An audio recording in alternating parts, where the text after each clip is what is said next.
Hey, everybody. Welcome to the Muckrake Podcast. I'm Yates Sexton. I'm here with Nick Hauselman. Nick, the dog days of summer have me down. It's so hot. I'm exhausted. I don't even know if I can do this episode. I think I'm too tired to make this episode work. Okay, well, if you need to take a break, we can cover for you. I think there's a possibility that I could do it. And here are the circumstances, Nick. One, if you bring your A game. If you show up as the Nick Hauselman that we all know that you can be, I can do it. Can you make me that promise? That's so much. Do you always put that much pressure on everybody you talk to in every conversation? Because that's a lot. Everybody. Okay. That's what I do in every conversation. I tell them they have to be their best selves.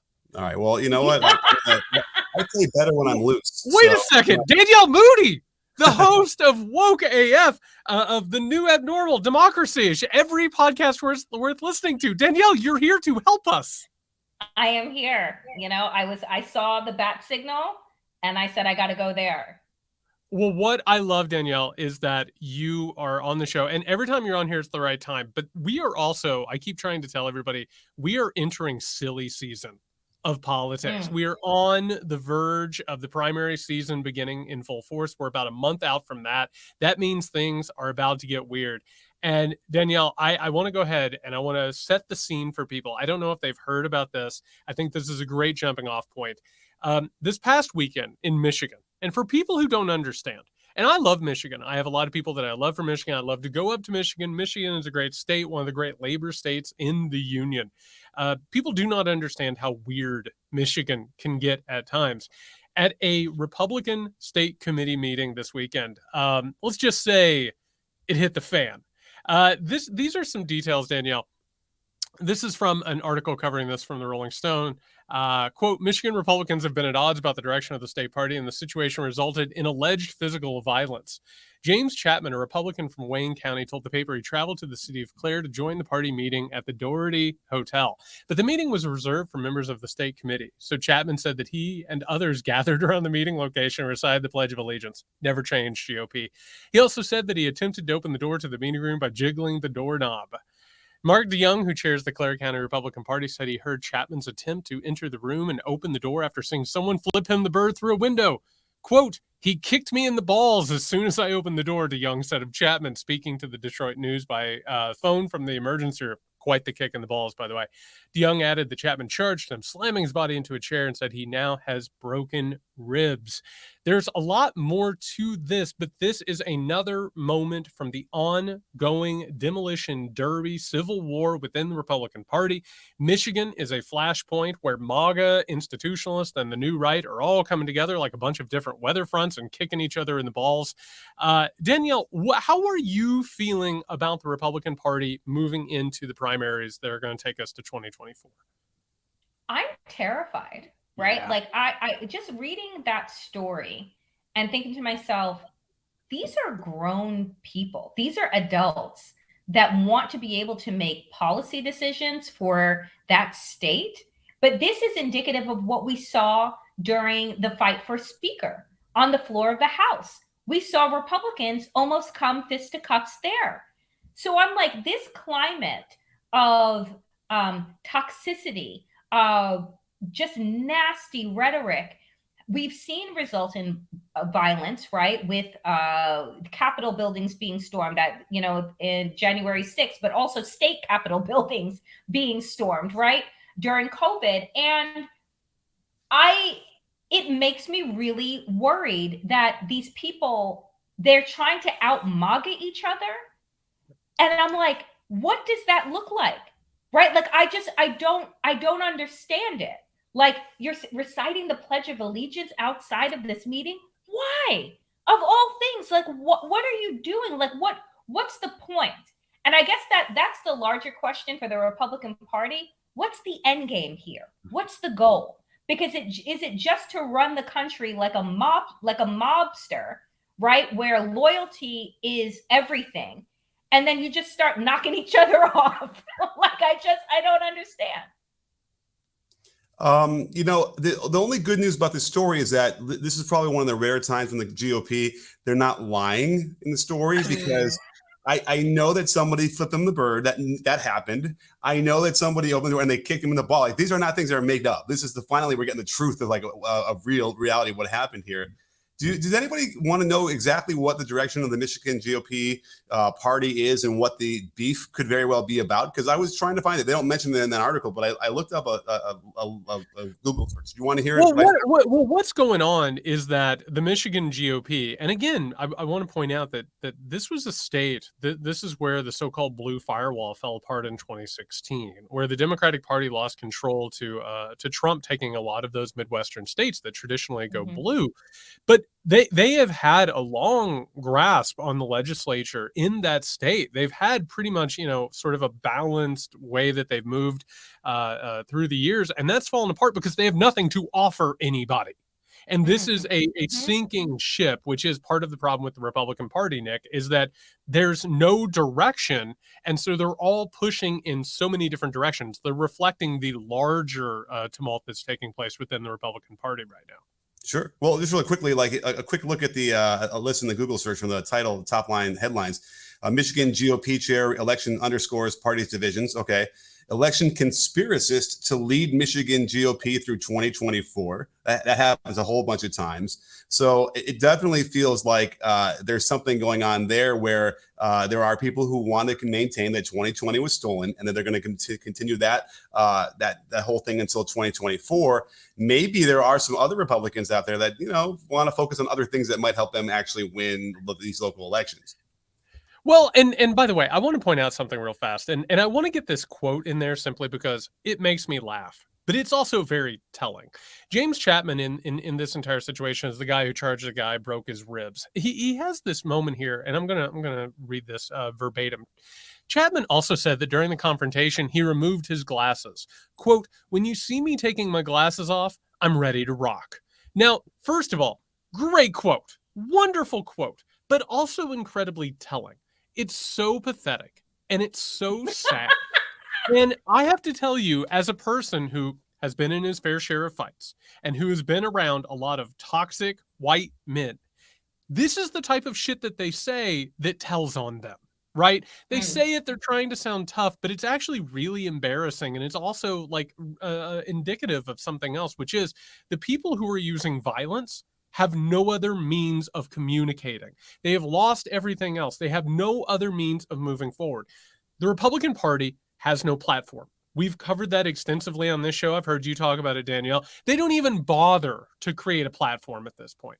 The only thing that they have is that they are representing an impotent yop, an impotent rage that has no other means of expressing itself for a bunch of white men and a bunch of white people who understand that they're, quote unquote, losing something, but they don't want to deal with that. They don't want to think about what it is that they're losing. They don't want to think about why it is that something is changing. The only thing that they have left at this point is the violence that they are going to commit against one another to determine what they're going to do, and the violence that they're going to carry out against people of color, gay people, transgender people, immigrants, women, you name it. So at this point, what we're watching both with this, but also with the larger GOP, and Danielle, I want to hear your 2 cents on this. It's literally pathetic.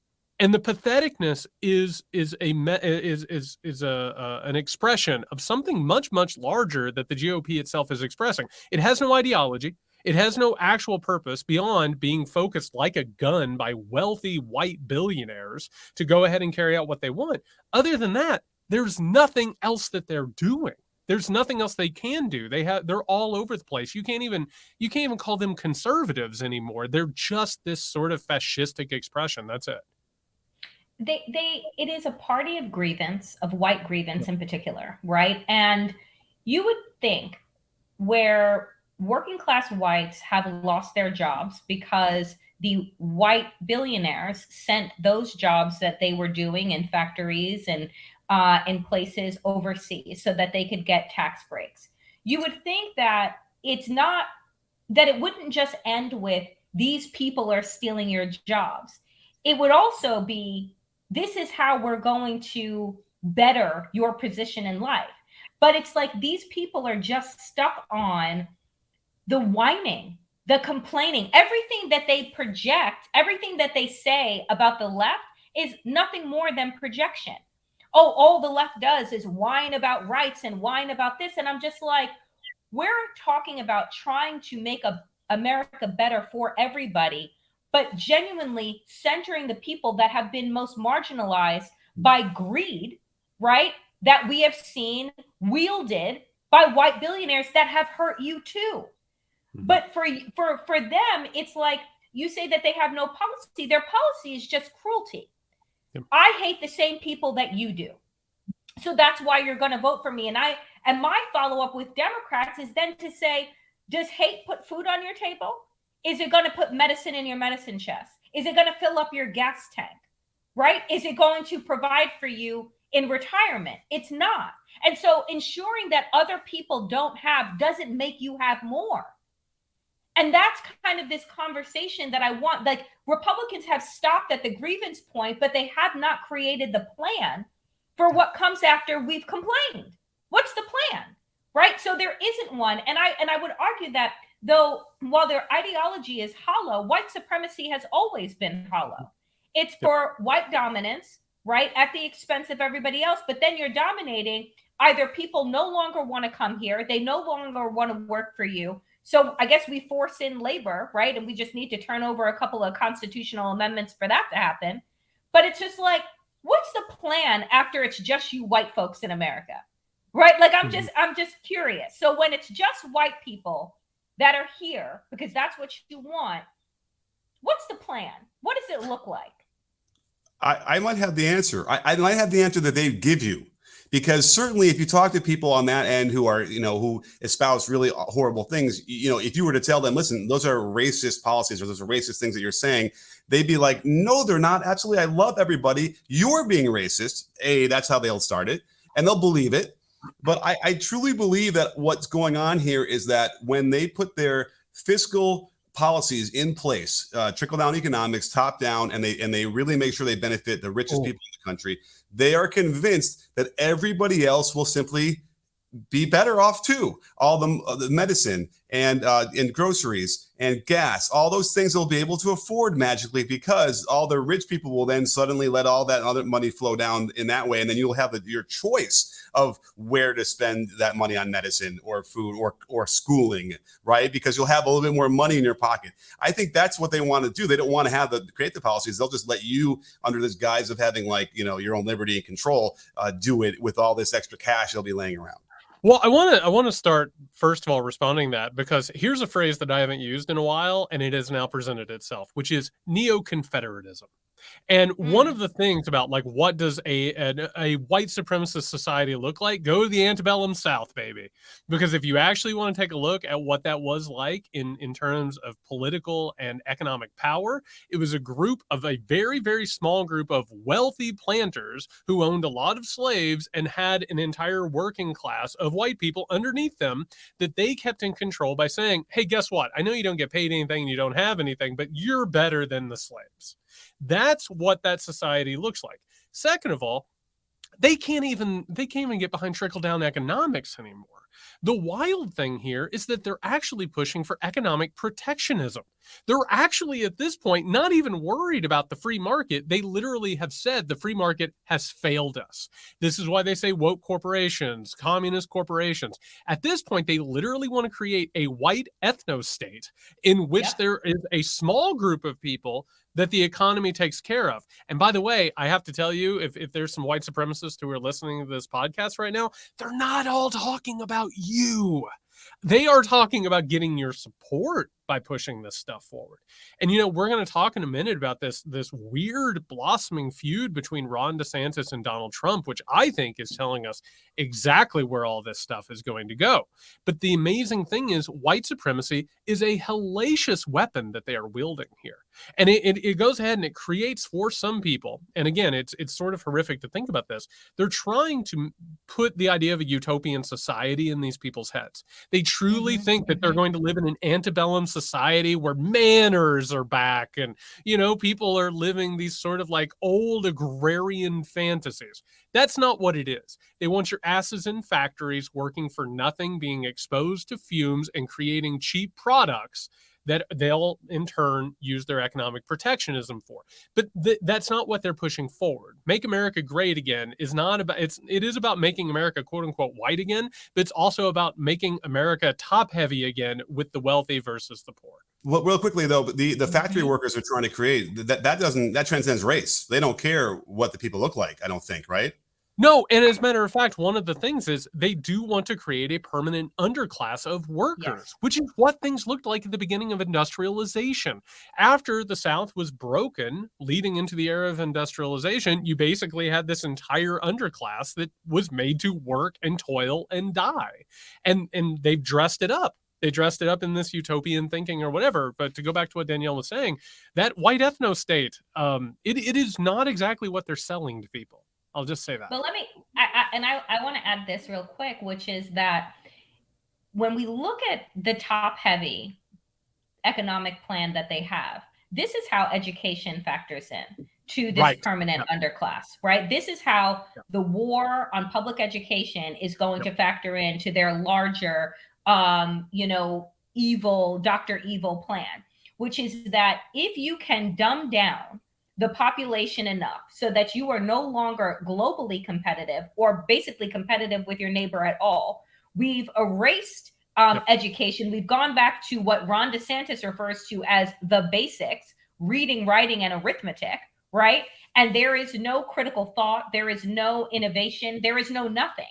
So you are then funneled into, right, the widgets and things jobs, right? The things that you can do with your hands and which will eventually be, removed with AI and removed with machinery. But nonetheless, let's not even go to that dystopian future yet.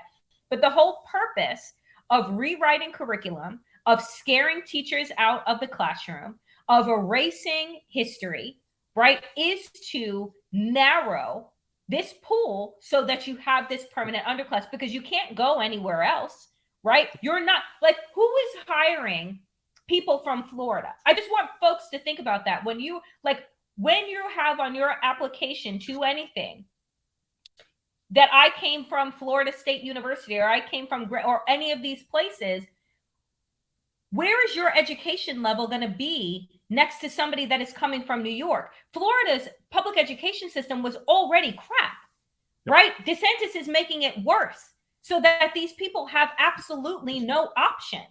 Right? Education is about creating options and pathways for economic mobility. They are creating a system where people will be permanently stuck, and that is what they want. And by the way, I don't want to hurt ourselves patting ourselves on the back too much, but the things that we're talking about right now, the things that you talk about on your shows and in your commentary, the stuff that we're constantly hammering home, that should be the basics. That should be what people understand about history and how things work. That's base level democracy shit. And what we're talking about now is stuff that, like, it has to be independent media that even discusses it in order to let people know how things have worked and how, public education was already hollowed out before these assholes came along and decided to try and carry out the coup de grace. And that's the problem here, is to go ahead and dumb it down in order to create a manufacturing class. Well, there's a lot of confusing things here for me because, a lot of people want public school to be free. Then they also seem to want to be able to have dominion over the entire process and the educational process and curriculum. It's very interesting. If you're a paying customer at a private school, great. You have a lot of, input. That makes sense to me.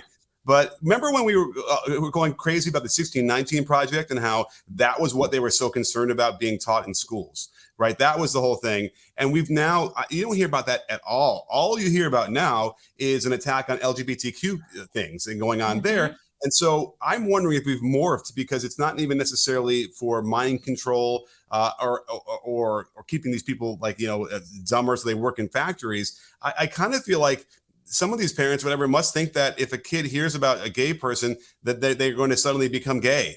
That's almost what it feels like. But that's tapping into something else that you guys need to help me coalesce, because I can't quite put that. I just want to say real fast, the reason that we moved on from the 1619 project and by the way, this is how it went: 1619 project, critical race theory, gay and trans kids. The reason that happened is because the American Enterprise Institute or the Heritage Foundation or the Claremont Institute, they did some testing. And they figured out that this worked better than that, and they scaffolded it, and they ended up over here, and then they figured out the public education was more vulnerable with those buzzwords, and they went ahead, and it's been a consistent attack. This has not been left up to chance. It's not like this has gone into a fad.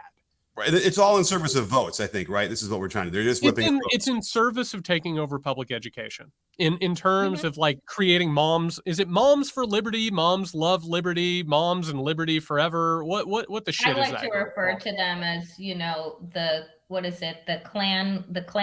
Karen clanhood. That's what I refer to them as. But yes, it's Moms for Liberty. Moms for Liberty. Yeah, Moms for Liberty, which is a quote unquote grassroots group, you know, that is not absolutely being funded by all of these people in order to carry out takeovers of public education. I mean, you know what I find interesting too about Moms for Liberty? First of all, mainstream media did major fail when covering their conference. I mean, this is, you know, folks who don't know, the Southern Poverty Law Center refer to them as a hate group, right? Like they are a legitimate hate group. And when you listen to the people who got up on stage, which I only listened to clips of, I mean, this is a group that put a quote from Hitler in their first newsletter and thought that was a great idea. And then the response to that was, oh, it was taken out of context, but you know, it's still about the youth. What are you talking about? What are you talking about? Right? Like, and I remind people, I reminded folks on one of my shows that we always talk about in our history, the white slave master. Who we don't talk about is the white slave mistress, the white woman of the house that was just as important to the production of slavery, right? To the industry of the slave trade as the white male master. This is who these women are, right? They are the handmaids of white supremacy.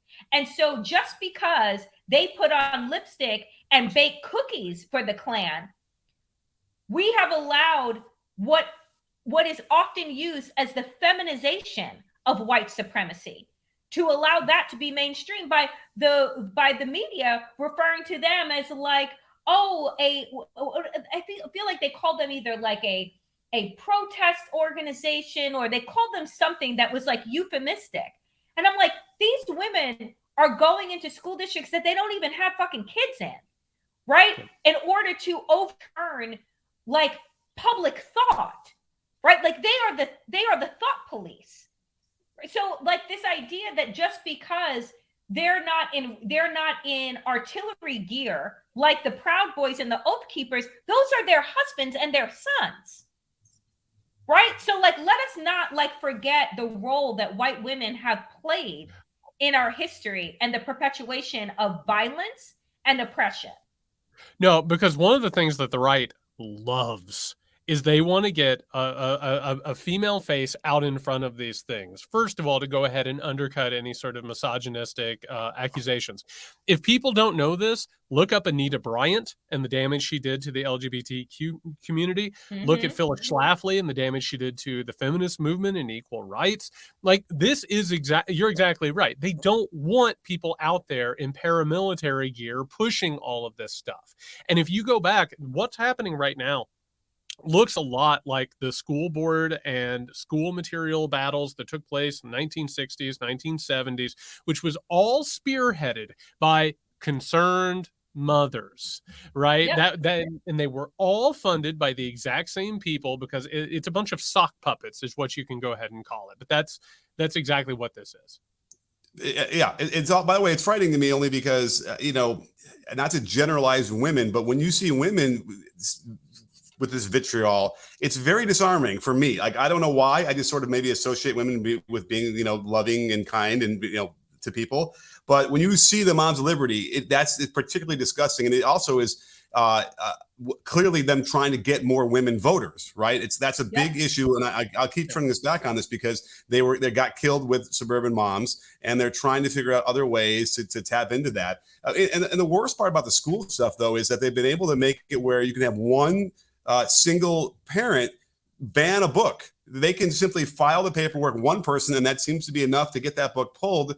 And by the way, like I was in Utah a few weeks ago, and friends of ours we were staying with were telling us that they were yanking a lot of books off the shelves, Toni Morrison and things like that. And someone on the other side was like, well, F it, the Bible needs to be taken out of the classroom. Well, Yep.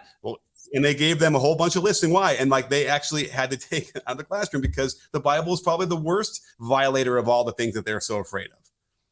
I want to say something real fast on all of these fronts, and it's something that we haven't talked about yet, which I think every time that we get a chance to talk about it, it's important to talk about. Nick, you brought up suburban moms. I want to say something, which is there is hardly anything more dangerous in the United States of America and liberal countries than the white liberal. And one of the things in all of this, I want to make this very, very abundantly clear. One of the reasons why they're going after the gay and trans people the way that they are is because it makes a lot of white liberals uncomfortable.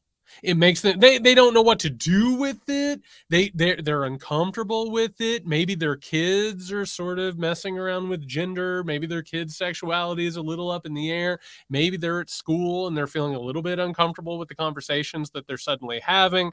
And here's the thing, Ron DeSantis, like what DeSantis has basically staked his entire faltering campaign on at this point, because this thing is choking.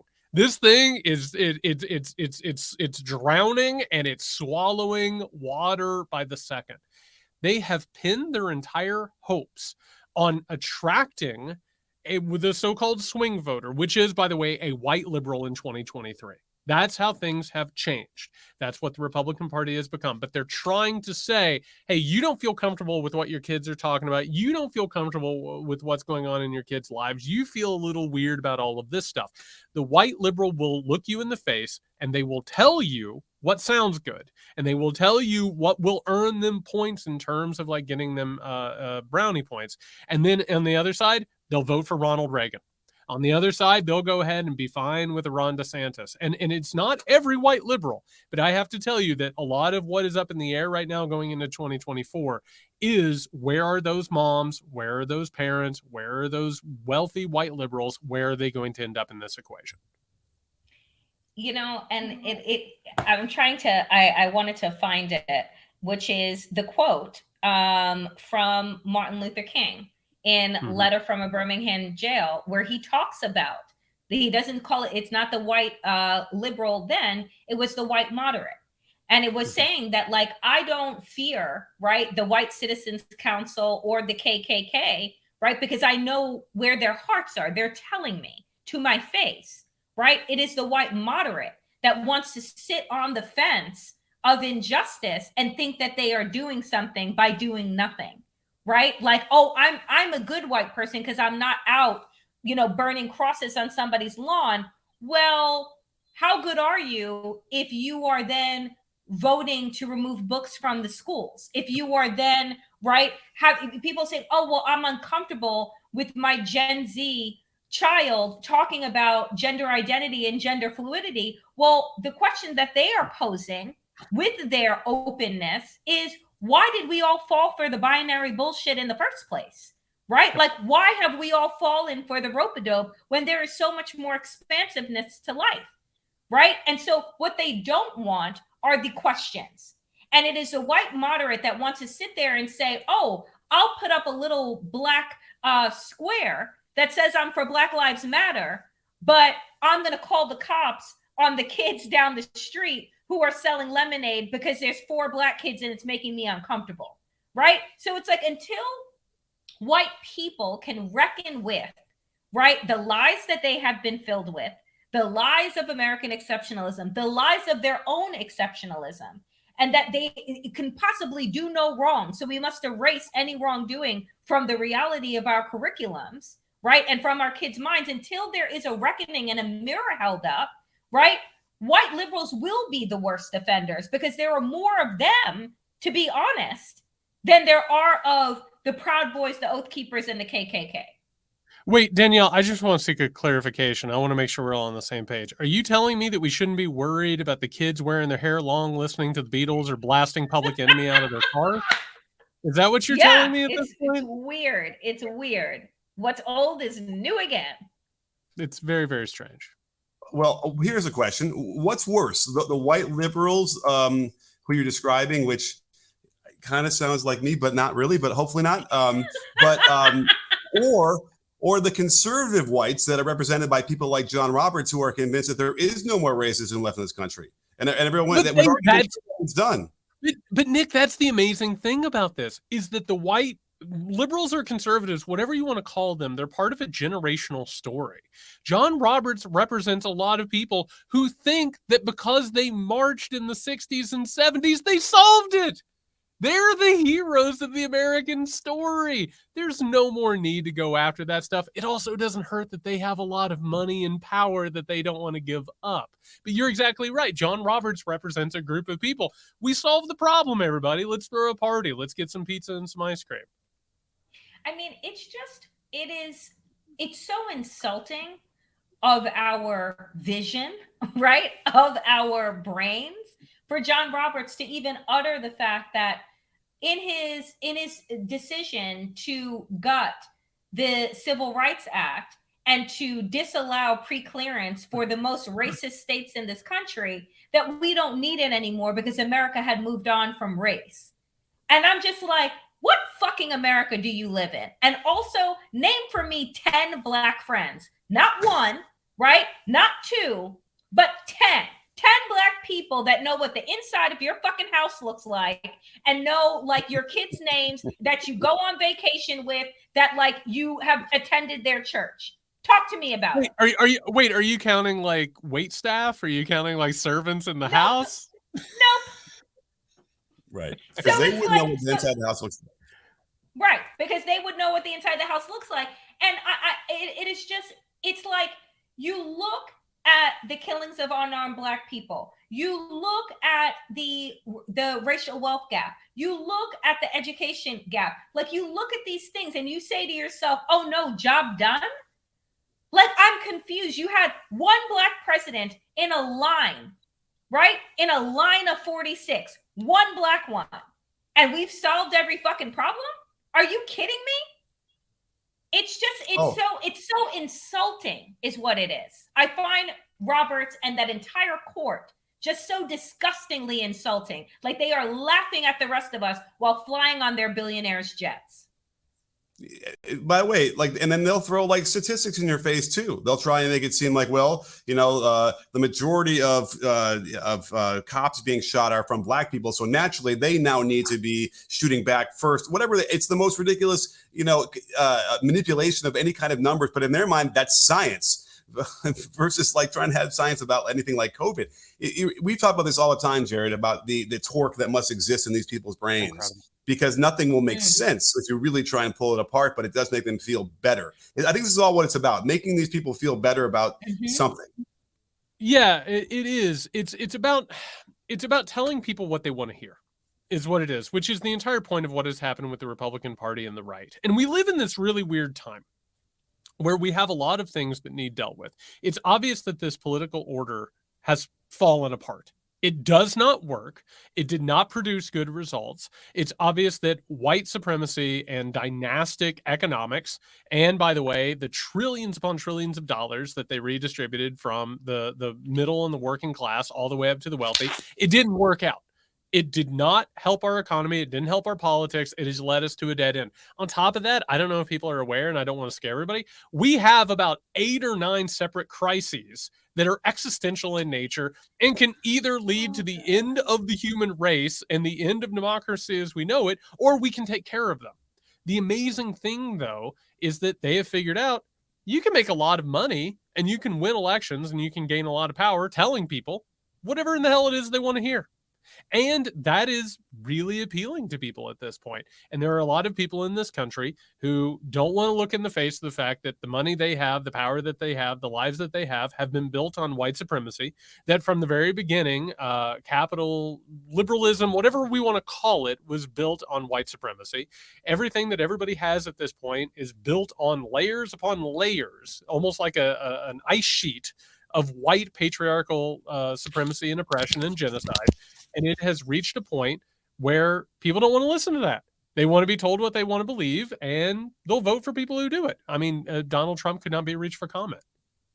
Oh, can I bring that up for a second? Because what does it say about a party where the leading candidate for the presidential nominee is only doing it to stay out of prison, and the guy in second place is basically the only chance he has is if that first guy goes to prison on a felony charge, right? This is what they're doing. This is what they're running for. That's what I can't even wrap my head around. They don't talk about policy. They don't talk about anything other than this stuff. Danielle, I wanted to ask you, actually, I'm glad we have this chance. So we're a month away from like the first debate of this wretched primary within the party. Where we're at right now, how do you see this thing playing out? I have my thoughts, I have my concerns, but this thing is before we've even gotten into the arena, like this thing is really, really bad. So one, I don't think that Donald Trump is going to show up, right? So he's not going to debate. So then I believe that gives permission to Ron DeSantis, who will just look dumb regardless because he can't actually articulate his thoughts in any type of way without it being a controlled environment by his staff. So even if he is asked a question, and Nikki Haley throws something at him, he will combust, right? Like the man is so goddamn fragile, like he makes a snowflake look like a nail head. So I think that it is, I think that it is, careening off the tracks before the train engine even starts, right? Like if you have the quote unquote top two people opt out of that debate, then it's just like, I guess maybe then whoever is left is debating for the second position, right? Which is what these people are doing. All of this is an audition for Donald Trump, right? And Ron DeSantis, when he entered the race, he was 20 points behind. Now he's 30. And Donald Trump added another indictment. So I'm like, dude, you're supposed to be the alternative and your own people don't even want you, right? Like, and so for him, none of them offer any type of policy. So again, I don't know what they're going to be answering questions about. And I think that Donald Trump stays out of it because he doesn't need it, right? He can just tear them down on his broke ass Twitter that on the night that they're going to be debating, right? Like he'll live truth it or whatever the fuck he does. Like, and that will be where all of the media attention goes. It won't be to whatever is said on that stage. So for Donald Trump, that's going to be it's going to be a chess move, right? And Ron DeSantis, because he has no thought, is going to be following suit. First of all, I want to say Ron DeSantis has the worst glass jaw I've ever seen in politics. It's unbelievable. And like, this is a person who in every debate he's ever done, he looks terrible. He can't handle a hard question. He just turns in, he basically wets himself and whines the moment that he is challenged. I think you're right about Trump probably not going to the first debate. God knows if he'll go to any of the debates. And if he does, there is a very real chance, and Nick, you and I have discussed this a little bit, there's a real chance Ron DeSantis cries on stage the moment that Trump actually goes after him. I would literally pay to see that. I would pay for that. But I have to tell you, the way this is coming together, it feels very strange because if Trump is away from this thing, like it feels like the primary going forward might look a lot like what 2012's GOP primary looked like, where you basically had the monster of the week. I don't think people remember this, but Newt Gingrich, for a moment, everyone thought might be the GOP nominee going into this thing. But we're going to start to see with this pathetic field, because none of them they're not winners. None of them. And you know, there's already like talk of trying to draft Brian damn Kemp into this race. And for people who don't know, I lived in Georgia for a decade. Brian Kemp is pathetic and terrible. The only thing he offers is the appearance of MAGA out in front of people, including, by the way, pulling guns on teenagers. And then on the other side is able to be the pro-business Republican. He's not going to be able to do this thing. Youngkin's not going to be able to do this thing. Nobody's going to get drafted into this. And unless, and Nick, I would love to hear what you're feeling about it at this moment, like at this sort of distance. I mean, unless Trump gets thrown into a prison, and unless we don't have a Eugene v. Debs type situation, the exact opposite of that, I don't know how this field really coalesces at this point, but it's a strange little situation so far. You know, what got Trump the nomination in the first place was too many people in the race, right? Didn't hurt. segmenting all that. And then they all thought, oh, he's just a funny guy, whatever. And then little did we know that here he is. So, but on this one, it's really interesting because, again, if it's a felony, then he won't be able to run. And I think that's the calculation of a lot of guys who just want to hang around and all of a sudden, hey, I'm still here. You can vote for me now because he can't be on the ballot.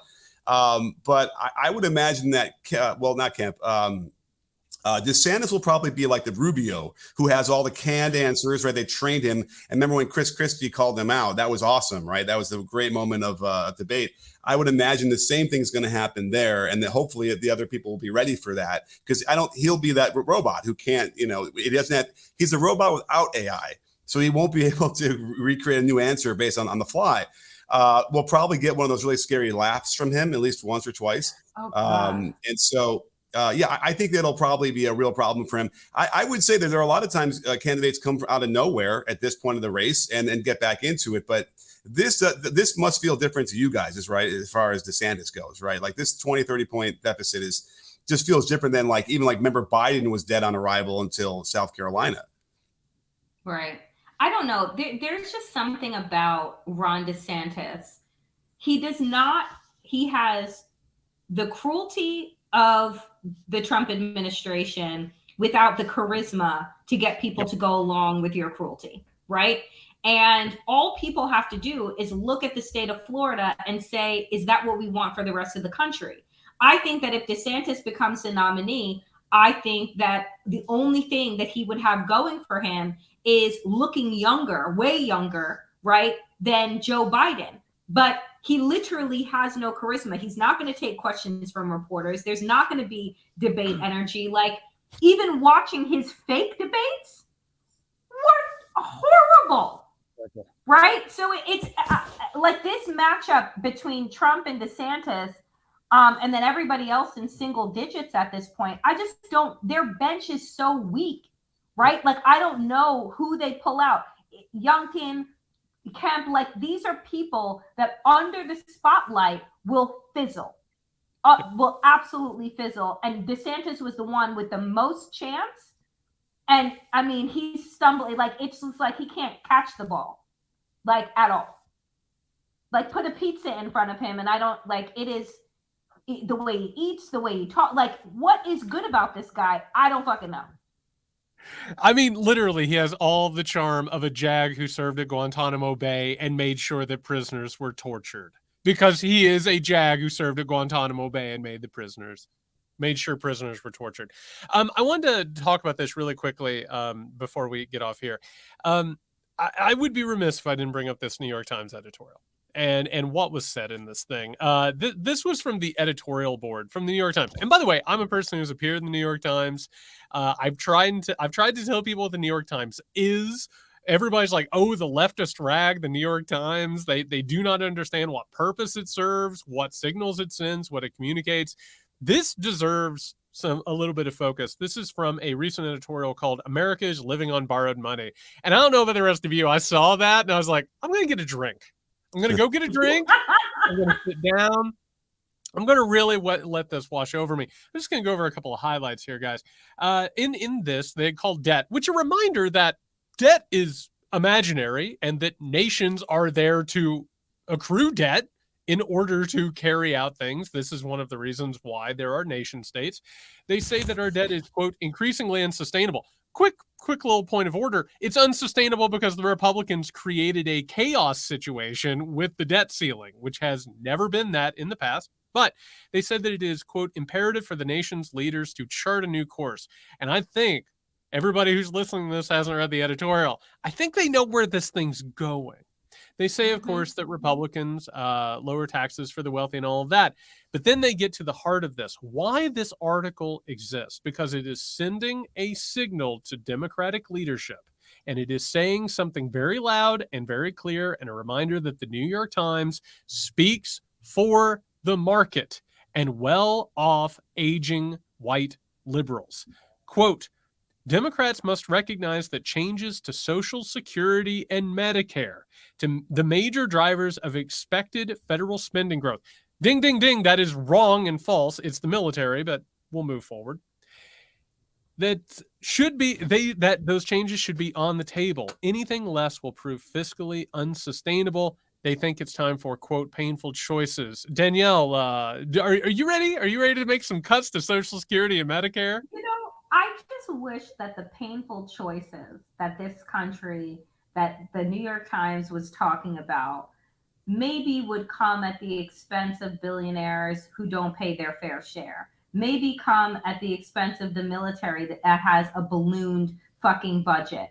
Maybe come at the expense of things that we actually don't see any benefit from. But isn't it funny that the things that they want to cut are the things that Americans actually see back a little bit in their pockets from the amount of fucking taxes that the average person pays in this country? So it's like, oh, let us not touch. Like, imagine what it would look like if Elon Musk actually paid his what he should in taxes. Do you think that Elon Musk would be worth $122 billion? I sure as hell don't think so, right? I don't think that we would have the number of billionaires that we saw come out of COVID if these people were paying their fair share in taxes. So that's number one.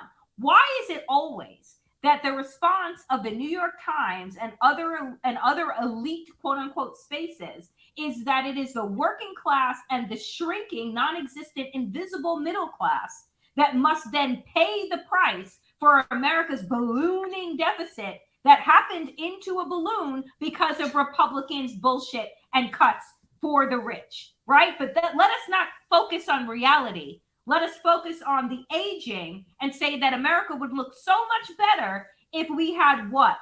More homeless senior citizens, right? Like more people that were living hand to mouth. That would be better, because we sure as fuck are not going to put the tax dollars into creating shelters. We already have a homeless problem in this country. What will it look like when we no longer have Social Security? It's interesting to me because, the people that are driving this are the conservatives in their 40s, 50s, 60s, whatever. They were in school, back in the day. I'm just trying to figure out where you learn these concepts of the government can't help anybody. It's basically what they believe in, right? It's not there to help anybody. Someone was yelling at me on Twitter the other day about it, where it was like, there's so much that they could do to alleviate suffering. And at this point, all I want the government to do is not kill us. That's really all. That's the standard. That's the bar, Nick. That's my bar too. That sucks, but it's not untrue. Right. And it's like, but even that is like, well, you know how much money it would cost to have regulations and all this stuff that gets in the way of, it would stop us from, the government from killing people. But it's like, how do you get there? I don't think if you were taking history class or a government class or civics or any of those things when we were growing up, they would probably be able to, you learn a little bit about how the government works and how it can help people. So somewhere in there, right, they get changed, they get turned. Jerry, this is your dominion. It becomes so solidified like concrete that you can't ever, jackhammer that idea out of their head. You know what's amazing here, Nick, is I would bet dollars to donuts they believed that once upon a time. And guess what happened? They wanted the government to help people when it was helping them. Yep. When it was making sure that they had money and they had opportunities and they were enjoying the fruits of the American empire. They got theirs.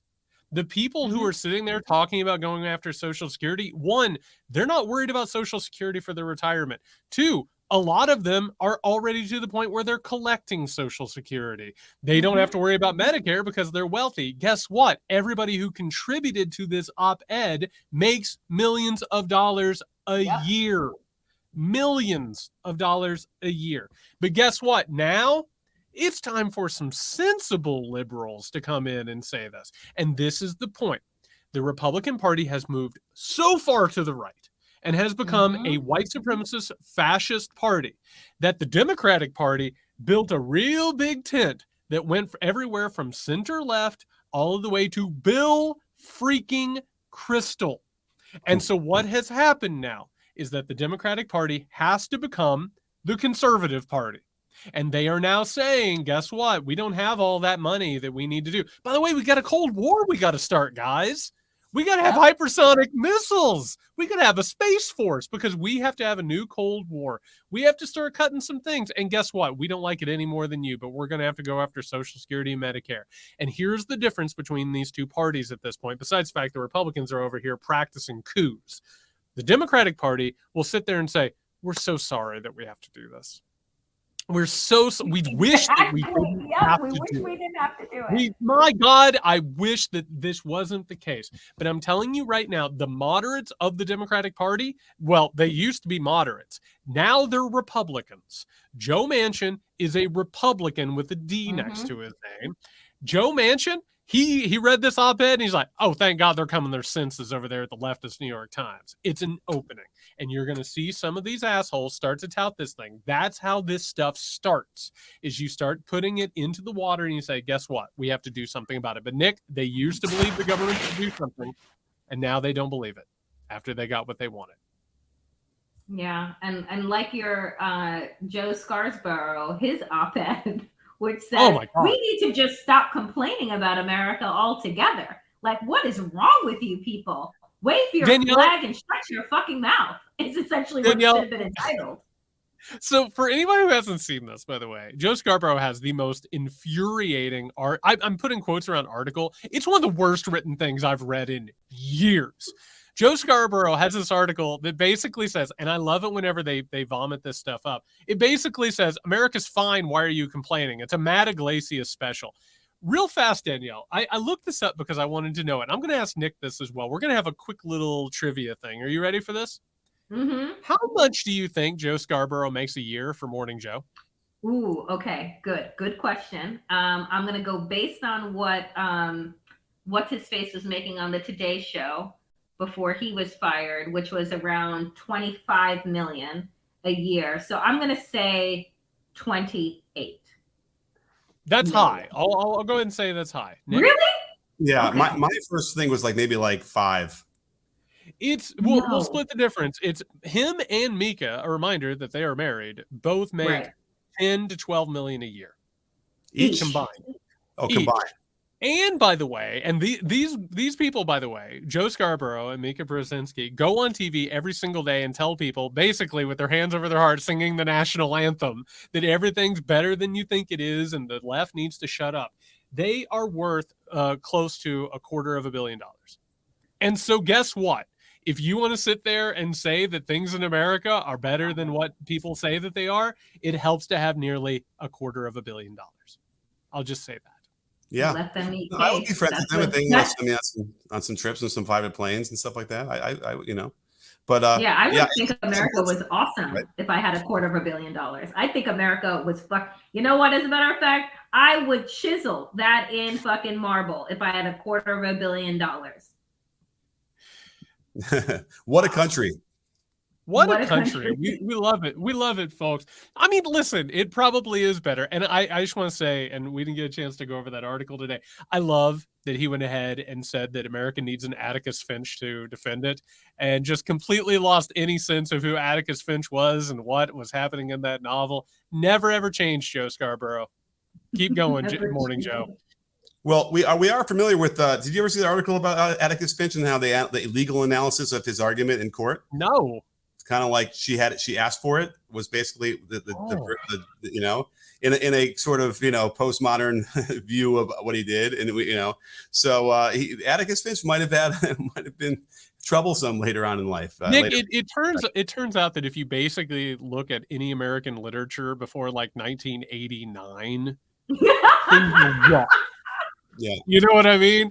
Like things get a little hazy. Well, Danielle Moodie, it has been an absolute pleasure. You are one of our favorites and one of our listeners' favorites, and we're so glad you had a chance to come on. Can you tell the people? Because listen, you're on 18 podcasts. All of them are fantastic. All of them tell blistering truth. Where can the good people find you? One, I love coming on to your podcast, guys. It is such a joy to feel like there are good white people out there who you can trust. Won't sell you out. No, but all kidding aside, folks, you can find me on my 3 shows. I have Woke AF, which is a daily podcast on iHeart. media, but you can get it wherever you listen to your podcast. I have the New Abnormal, which is 3 days a week, that is affiliated with the Daily Beast, and then Democracyish that I do once a week with my friend and columnist at the Daily Beast, Wajahat Ali. We gotta get Waj back on here, but he's making too many Lego sculptures. That's no, did you see like the huge ship he made? That's how he deals with his stress. So every time you see like a Lego situation, you're like, wow. Waj, I hope things are okay. Well, everybody, we're going to be back with our Weekender edition on Friday. Hey, listen, y'all are listening to the preview. We see the numbers. We know that literally everybody who doesn't subscribe to our Patreon in order to get the Weekender listens to the preview. When it cuts off, do you not feel sad? Do you not feel lonely? Do you not want to hang out with us on a Friday? The Weekender's a great time. Also, it supports the show. It keeps us editorially independent. It keeps us growing. Go to patreon.com/Muckrake Podcast. Nick, is there any reason to not do it? I don't know how to answer that affirmatively. No, there's no reason to not do it. No reason. Do it. Patreon.com/Muckrake Podcast. All right, we'll be back with the Weekender. You can find Nick at KennyRMSH. You can find me, SMH. I said that wrong. You can find me, J. West Sexton. Be safe, everyone.